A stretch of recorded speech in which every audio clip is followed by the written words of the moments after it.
Bonjour, c'est Guillaume et vous êtes sur le stand Pips à l'ISPO et je vous présente l'appareil, le DVA Pips, le nouveau Pips Micro qui vient de remporter un ISPO Awards. Il s'agit du 3 antennes numérique le plus léger du marché qui arrivera à l'automne 2016. Donc un fonctionnement super simple, super compact, grand écran, fonction de marquage jusqu'à 3 victimes. Une portée circulaire de 40 mètres en portée max et des fonctionnalités super intéressantes que je vais vous montrer. Une pile AA dans un capot qu'on bascule simplement pour allumer l'appareil.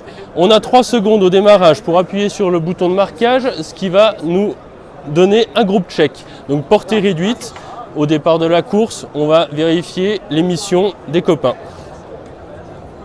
Au démarrage, l'appareil, le Pips Micro, passe directement en mode recherche. On range l'appareil dans son harnais et l'appareil passe immédiatement en mode émission, ce qui est validé par la LED clignotante.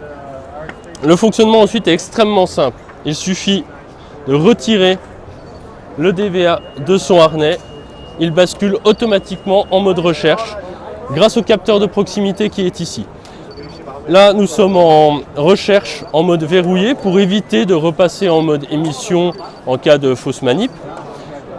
On va avoir une fonction de marquage par un appui court sur le bouton de marquage. Ma victime est marquée.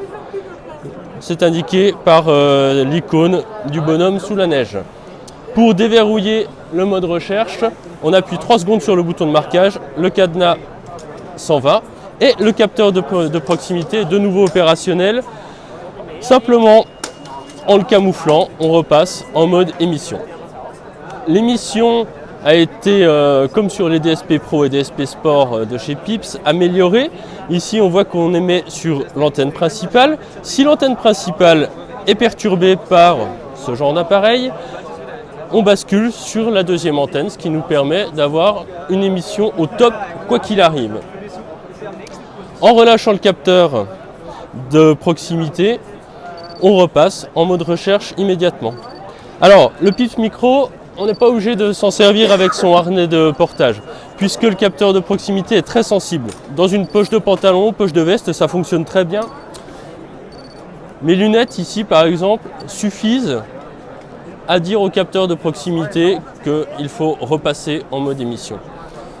Donc même dans vos vêtements les plus transparents et les plus légers, vous repasserez en mode émission. Dernière chose et pas des moindres, en appuyant sur le bouton de marquage en démarrant l'appareil, on active la fonction Bluetooth. Pourquoi Bluetooth? Simplement, grâce à l'application Pips qui arrivera à l'automne 2016 sur Android et iOS, on va pouvoir vérifier le bon fonctionnement de son Pips Micro et le mettre à jour de manière totalement autonome via une application smartphone. Le Pips Micro, 160 grammes, 350 € à l'achat, à la vente, chez Pips.